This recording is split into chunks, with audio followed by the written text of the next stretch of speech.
What is up, Shadowverse soldiers? Before we get into the video, I wanted to let you guys know that I am now doing webcam locals. We're going to be hosting it on Thursdays at 7:30 p.m. Eastern Standard Time. Make sure you're in the Shadowverse community Discord, and everyone is welcome. So the link is in the description. I will hope to see you guys on Thursday. What is up, my Shadowverse soldiers, and welcome back to another Shadowverse Evolved video. So last time we were talking about the Havencraft build that I had concocted, the super secret spice that I was giving you guys. Well, I guess it's not really super secret since I'm, posting it. But hey, I enjoy giving you guys this content, but, today we're on Abysscraft.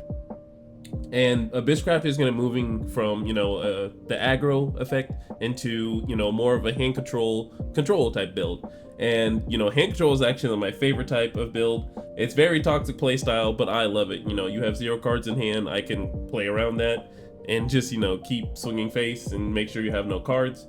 But in any sort of Abysscraft control build, they're going to be running on Azazel. Like, it's not going to be, hey, I'm playing the 1 drop, 2 drop, 3 drops, swinging face. No, I'm going to be controlling your board. I'm going to be playing like Havencraft, and then I'm going to shotgun you from 10 to 0. That's what it's going to look like. And if you don't have the response, then, good game. So let's go ahead and get into the deck. So the first card we're going to be looking at is Bellringer. And, it's super staple if you're playing a control build. It's the 1-drop ward that stops the aggression of aggro. You evolve it, you ping 2 to that body. That's, in the early game, that'll only have like 1 or 2 defense. And it saves you a turn. Then we have Crazed Executioner. So we haven't seen this card since it used to be running just like set 1, and it was a 3-drop 3/3, but it also lets you look at the opponent's hand. And that's what's going to be helpful in this build, because Crazed Executioner is the best discard card because it lets you look at your opponent's hand. And their hand being a secret place is important, but when Crazed Executioner drops, your opponent is rolling their eyes because you're like, all right, well, you've already looked at my hand, so you know what I'm going to be doing. So Crazed Executioner is going to snipe that big play that they're going to do next turn, or it's going to disrupt them if you take the right card. So Crazed Executioner is definitely like a VIP in this deck in terms of hand control. Then we have one of the new cards, Murazinski, that's coming out in Uma. So this is kind of weird. So you're not going to play Marinsky on 3 unless, you really need the body and need the racing to clear like one of their low bodies. But when you have that Necrocharge 10 and you can select enemy follower and give it -4/-4, now you're cooking with some grease, because now you dropped a 3-drop that's removed at least 1 thing, and then her evolve, which we'll get into later, is going to put some extra removal, so you'll be removing 2 bodies if you have the ability to. Next we have Moriana the Bejeweled.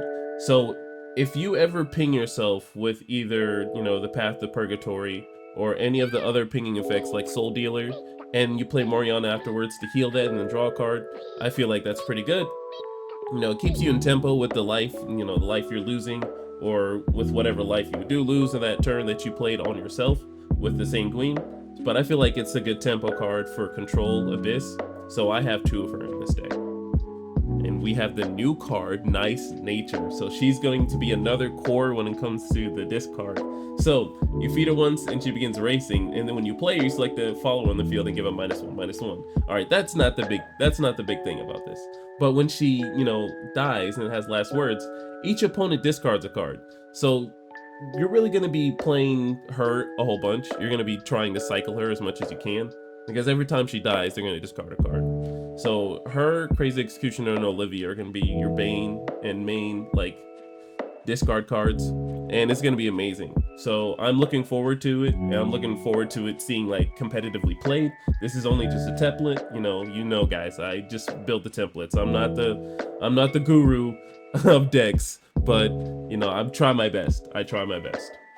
Next, we have Cerberus. So, the new Abyss cards for Uma was really hard for me to I was sitting up here looking at the Abyss cards for a solid 10 minutes, figuring out, all right, so I can put all the discard cards in, but I don't want my deck to be too clunky on the heavier side of things, 4 drops, 5 drops, and 6 drops.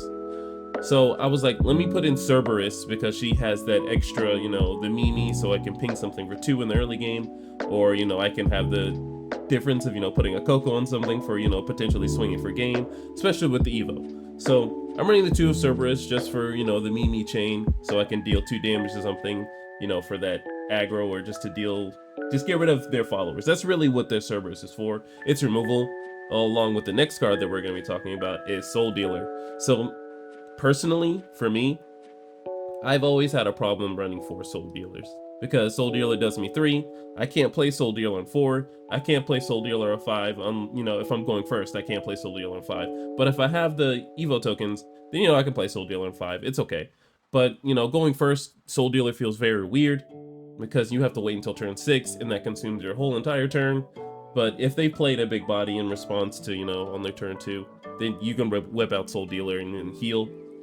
But, the other fact that he has Ward is still amazing too. But it's just the whole dealing 3 to yourself and then not doing anything for that turn. It could really put you in a really weird space, especially against Swordcraft. So I'm not sure. The next card we have is Dark Angel Olivia. So she has those multitude effects, but, just looking at her, I know this deck is going to be a little on the pricier side, guys. I'm sorry. But she's also another discard card, but, using the 2 effects of making your opponent discard and then you either drawing a card or healing 3 to recover from that aggro is just too good. Olivia's just too good right now, and she's going to be good going into Uma, and I pray that she's going to be good going into set 3. But, hands together, I'm praying, but all prayers can't be answered. So we rock the 2 of Olivia. We don't rock 3 because we don't see too many of her, but we want to see at least 1 before we start doing our discard things. So, the multitude of abilities, the flexibility of Olivia works in this deck, the heal, the discard, the draw. Get the Evo points if you even need it. So Olivia is good. And then we have the new card, Rice Shower, that comes out at Uma. So you feed her once and then she'll begin racing. She has Ward, and when she's played, you select the enemy fall on the field and deal it 3 damage. And then you put the top 2 cards from your deck into your cemetery. But when she dies, you may select a Usamune follower in your cemetery with a different name than Rice Shower and put it into your hand. So what that's going to be is, hey, I'm going to play Rice Shower after I've played my Nice Nature, and then I'm going to be cycling those 2. So, well, not in terms of cycling the Nice Nature to get the Rice Shower, but I'm going to use the Nice Nature, she dies, use Rice Shower, get Nice Nature back. So, I'm shuffling those 2 cards around after, and the fact that she has Ward means you have to swing into her. So the only reason she's not going to get those last words is if you banish her. And if you banish her, then, you did what you had to do against the Ward. That's fine. But if you don't in any other deck, she's going to give me back my follower. She's going to recur me that card that I needed, and it's going to be perfect. And it's the control that we need to, stall the game out and make sure your opponent loses cards in their hand. So I like it a lot.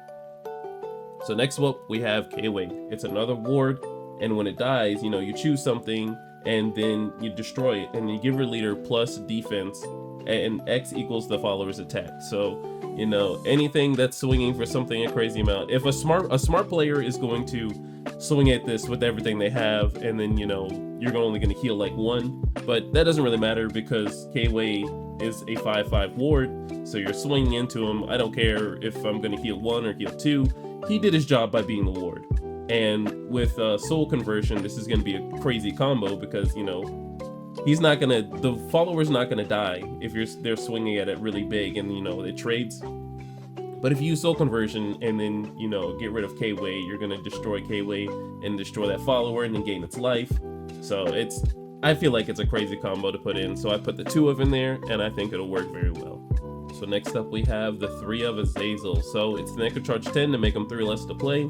He has that Evolve 1, he has Bane, and then when he comes into play, each opponent discards a random card. So the random card effect is actually pretty good because, your opponent can be like, hey, you can choose for me, it's random, or, they flip a coin and you can shuffle their hand. But the random effect is still good because you could randomly snipe out their, their one-of card or their big boss monster that they were going for. So we run the 3 of Azazel just for the hand control. This paired up with Nice Nature is going to be very good, especially if you're swinging into a follower with Nice Nature and then, Azazel making them pitch a random card as their hand gets a little smaller. So I feel like this is going to be a crazy combo. Next we have the 2 of Angelic Snipe. Like I said before, in any of the other list I was talking about, The Angelic Snipe, the 2 of, is just the reassurance if you don't see the Bell Ringer on turn 1 against those aggressive decks. You know, you can snipe that body and make sure you survive that turn and not. The whole purpose of control, if you don't know this, guys, is to mitigate as much damage as possible. Make it as close to 0 as you can. Play like Havencraft. Play like Havencraft and mitigate their hand and then their, you know, board to 0. That's the whole goal. So 2 of Angelic Snipes, just, you know, in case I don't get the Bell Ringer. If I have both, then, you know, I might keep the hand, but who knows. All right, and we have Soul Conversion. So it's a quick, you select the follower in the field and destroy it, and then you draw 2 cards. So this is going to be pairing up nicely with the Nice Nature, the Bell Ringer, and the K-Way. It's going to be a pretty good combo on the fact that, you know, I'm just going to destroy something if you don't destroy it, and then I'm going to draw the 2 cards. And I think this is going to be pretty good with the Nice Nature because you're going to be cycling Nice Nature as much as you can. And, you know, you're going to get that last words effect. This, I think with K-Way, it's going to be even more broken so you can heal and last a little bit longer. But the 3 of Soul Conversion is definitely the staple. You rock the 3 of Surefire Bullet to deal 3 damage to those followers, and then the 4 to the Evolved followers, just so we can get that more removal in. Rock the 2 of Execution just for Leonidas' Resolve token, just so we can get rid of the amulets, because there's one card that came out in Uma, but I don't think it's all that special. Well, we also need the removal for followers too. So we rock the 2 of Execution instead of the new Uma card, because the new Uma card only selects like just amulets. And, you know, that's really just, you know, tech deck heavy, and we don't have sideboards in Shadowverse. So I don't think that's going to be useful so far. Next, we have Death's Breath. So this is going to be the little bit of the techie card that we have. So if we're going to be milling with some cards. So if we have Death's Breath, so we can definitely either put down any of the discard cards that we have, make them ward, and, you know, go about our day. So the optimal card that you want to play this with is Dark Angel Olivia, or so you can get that draw a card, discard a card effect. Or if you're ever in a situation where you need to play Azazel, then, you know, play Azazel. But Olivia looks like she's going to be the one that you're going to want to play. So Death's Breath as a 2 of, just to play Olivia. And then we have the Path to Purgatory. So this is a amulet that'll definitely help you when you're really stuck. So this helps you with your Sanguine effect too. We didn't want to run Ambling Wraith because Ambling Wraith doesn't draw you a card, you just really lose a card, and you don't want to lose cards when you're playing hand control. So Path to Purgatory to play them, draw 3 cards, and then do 3 damage to yourself. So this paired up with Moriana is what'll really happen, because you just, you know, +3, dealt 3 to yourself, and then if you have the extra 3 play points, you do the Moriana afterwards, and then you know, regain that 3 health, and then you draw another card, so you +4. So I feel like that's going to be the combo to go for. So this is the 1 of tech though, because if your deck ever gets stuck, you know, you can do this and, you know, unstuck yourself. So that's why I run the 1 of Path. So let's go ahead and look at this evolved deck. So we have the 1 of Azazel, so you can evolve him and then put your opponent at 10, you know, shotgun them for the rest of their life and end the match if you need to. And then we run the 1 of Bell Ringer. If there were any edits I were to make, I would put in 2 Bell Ringers, but, you know, the 1 of Bell Ringer it seems okay because you're running the extra Angelic Snipe, and, you know, Bell Ringer still has ward no matter what. We have the 1 of Cerberus, just so we can have that extra Mimi and Coco. We can rock the 2 Crazed Executioner, so you can look at your opponent's hand. I feel like this is one of the main important cards to your Evolve deck.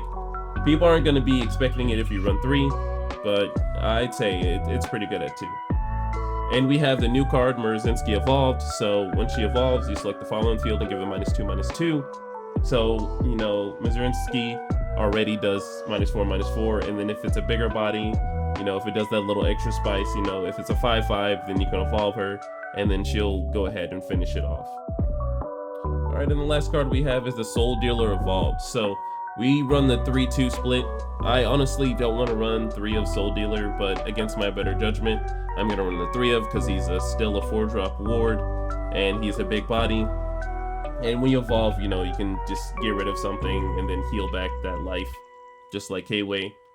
So this is the entire deck, guys. Thank you so much for watching. Make sure to like, comment, and subscribe. And make sure you share my videos, guys. I like doing these things for you, and I'm going to be doing it for a while. So, you know, I want to stick around. I want to grow this community. I want to enjoy this card game with you guys. I want Shadowverse, you know, the English version, to really evolve. And I want to enjoy this game with you guys. Alright, guys, make sure you're safe in whatever you do tonight. And make sure you're safe whatever you do for the rest of the year. I will see you guys in the next one. Bye.